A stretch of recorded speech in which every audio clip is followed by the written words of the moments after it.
Kita mulai ya. Assalamualaikum warahmatullahi wabarakatuh. Kami dari kelompok 7 ingin mempresentasikan laporan proyek untuk mata kuliah sistem pakar. Sebelumnya, perkenalkan, saya Hafsah Nurtaibah Istiqomah dan teman saya. Saya Bina Esterly. Saya Arzakul Barki.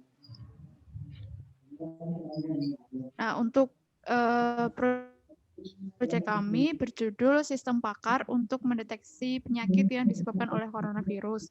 Ada MERS, SARS, dan juga COVID-19. Selanjutnya, lanjut. Nah, yang pertama latar belakang. Sistem pakar yang kami buat nantinya akan digunakan untuk mendiagnosis suatu penyakit yang di sini kami mengambil penyakit yang disebabkan oleh coronavirus. Kemudian gejala yang diberikan kepada sistem pakar akan dicocokkan dengan kondisi penyakit-penyakit yang ada. Dan sistem pakar ini dirancang untuk membantu tugas para pakar dalam mengkonfirmasi diagnosis penyakit yang disebabkan oleh coronavirus. Program sistem pakar ini nantinya akan digunakan sebagai bahan pembanding dan keputusan terakhir tetap menjadi tanggung jawab para pakar. Dengan adanya sistem ini, diharapkan mampu membantu dalam mendeteksi penyakit yang disebabkan oleh coronavirus. Ada MERS, SARS, dan juga COVID-19. Selanjutnya.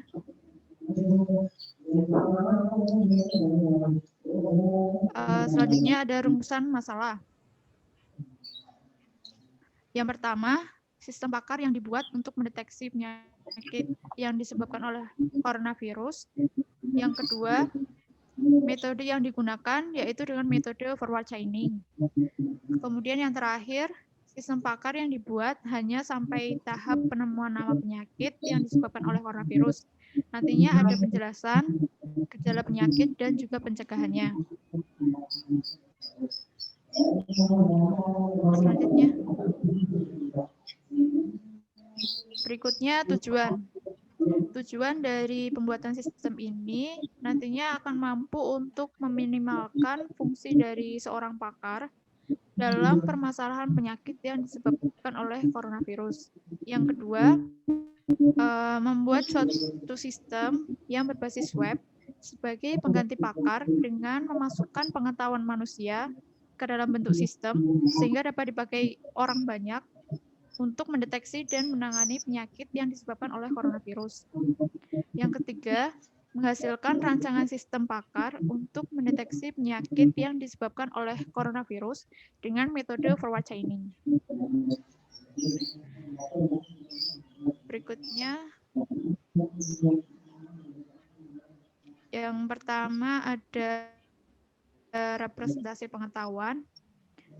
Diagnosis penyakit yang disebabkan oleh coronavirus dilakukan berdasarkan gejala yang dialami oleh pasien. Gejala-gejala ini sudah kami rangkum dalam bentuk tabel.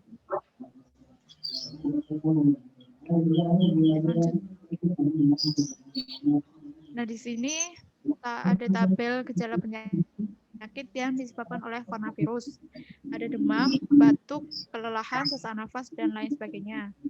Dan di sini sudah diklasifikasikan ke dalam penyakit SARS, MERS, dan COVID-19. Contohnya, gejala dalam penyakit SARS itu ada demam, batuk, sesak nafas, rasa tidak enak badan, sakit dan nyeri tubuh, sakit kepala, menggigil, diare, dan batuk tidak berdahak.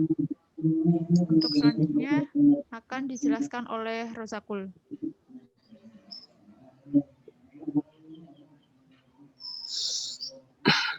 Nah, berdasarkan tabel yang sudah disusun sebelumnya, maka dapat dibentuk sebuah representasi pengetahuan sebagai berikut. Untuk yang pertama, itu penyakit SARS. Nah, SARS tadi mencakup beberapa gejala. Yang pertama ada demam, batuk, rasa tidak enak, sakit dan nyeri tubuh, sakit kepala, sesak nafas, menggigil, diare, dan batuk tidak berdahak. Yang kedua ada MERS. MERS mencakup demam, batuk, menggigil, nyeri otot, sesak nafas, batuk berdarah, mual, diare, rasa tidak enak. Selanjutnya ada COVID-19. COVID-19 sendiri mencakup beberapa gejala seperti demam, batuk, kelelahan, sesak nafas, ingus atau hidung tersumbat, sakit kepala, nyeri otot, sakit tenggorokan, mual, diare, menggigil, hilang rasa nyeri, dan hilang bau. Sampai dengan gejala yang ke-20, yaitu batuk berdarah. Next.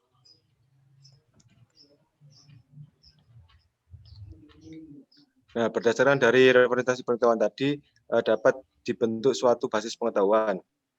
Yang pertama, misal penyakit SARS. Jika gejala 2, maka akan menghasilkan 4. Jika 4, maka menghasilkan 8. Jika 7, maka 8. Jika 4, maka 9. Jika 7, maka 5. Sampai jika 10 dan 19, maka SARS. Yang kedua ada MERS. MERS jika gejala 1 akan menghasilkan 2. Jika 1 maka 4, jika 2 maka 8, jika 4 maka 10, jika 4 maka 11, jika 10 maka 18, sampai jika 20 maka MERS. Yang ketiga ada COVID-19. COVID-19 sendiri jika gejala 1 akan menghasilkan 3, jika 3 maka 4, jika 3 maka 5, jika 5 maka 13, jika 13 maka 7, jika 14 maka 5, sampai jika 18 maka akan menghasilkan COVID-19. Next.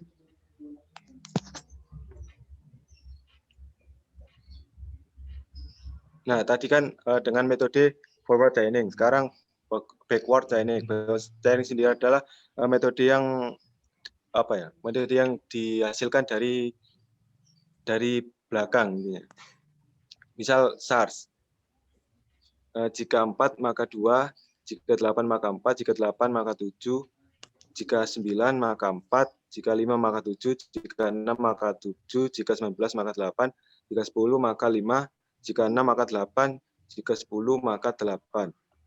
Nah, untuk aturan yang ke-11, jika SARS maka harus mencakup fakta, yaitu fakta yang ke-10 dan 19.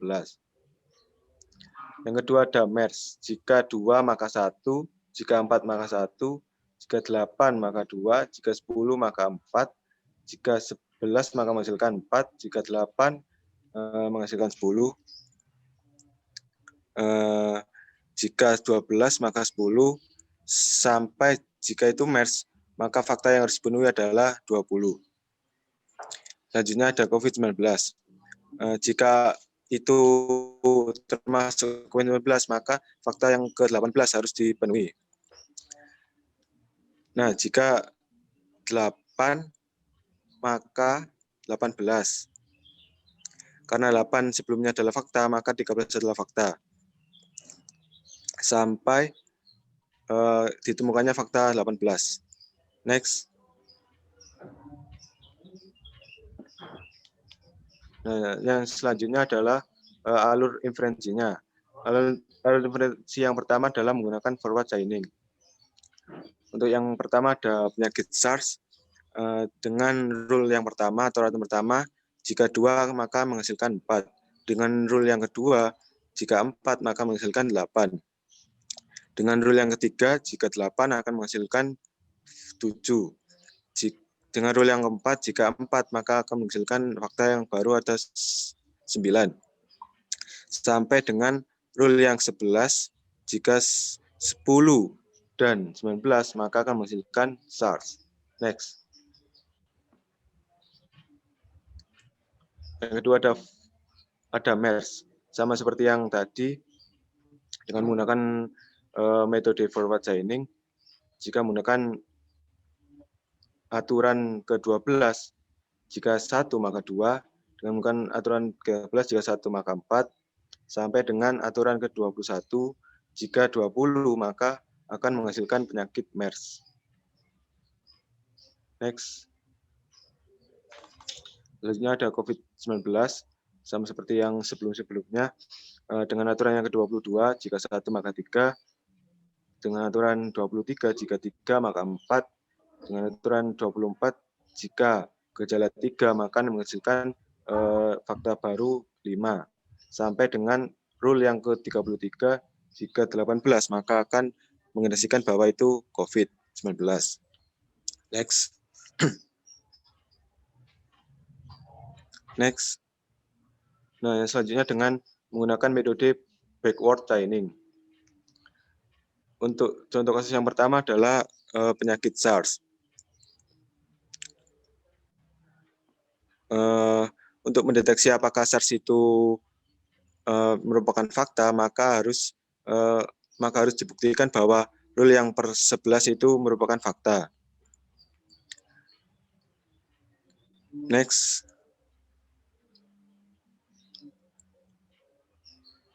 Sama seperti yang sebelumnya, harus dibuktikan bahwa rule yang ke-21 itu merupakan fakta. Jadi harus diagnosis secara berurutan, sehingga menemukan fakta yang baru. Next. Next. Ya, selanjutnya adalah pohon inferensi. Berdasarkan rule tadi yang telah dibuat, nantinya bisa dibentuk pohon inferensi. Yang pertama ini adalah pohon inferensi untuk forward chaining. Dan yang untuk kasus forward chaining, yang pertama ini untuk penyakit SARS. Untuk penyakit SARS dimulai dari aturan nomor 1 atau rule nomor 1, yaitu if 2 akan menghasilkan fakta 4, if kemudian dilanjutkan dengan rule 2, if 4 akan menghasilkan fakta 8, lalu dilanjutkan lagi sampai menemukan tujuan, yaitu SARS, di mana ada di rule 11, if 19 and if 10 itu adalah SARS. Yang selanjutnya itu untuk penyakit MERS, sama seperti yang sebelumnya, dimulai dari rule 12, yaitu if 1, maka akan menghasilkan fakta baru, yaitu fakta kedua. Kemudian dilanjutkan sampai pada rule 21, ditemukan bahwa MERS merupakan tujuannya atau fakta baru. Di sini ada beberapa dead end. Dead end ini dimaksudkan karena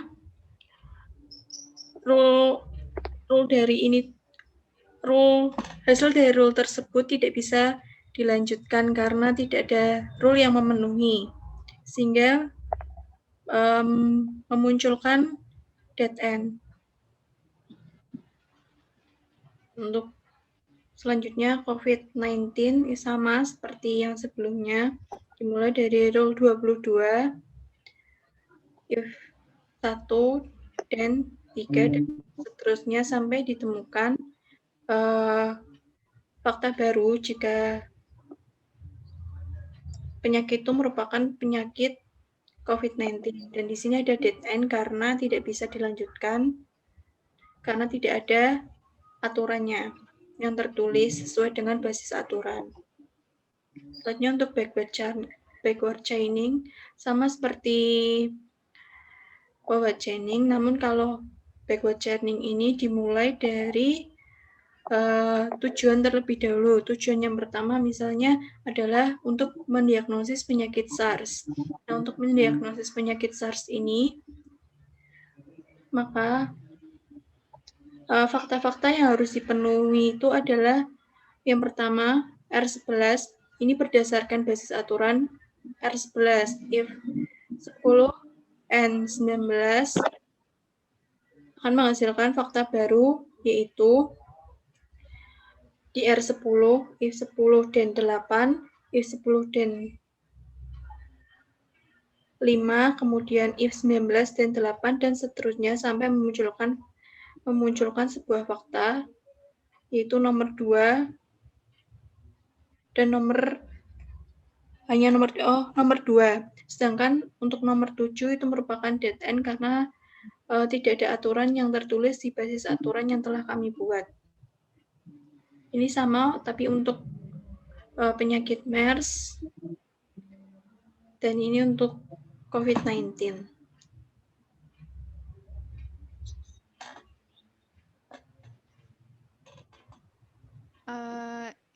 Ya, sekian presentasi dari kami.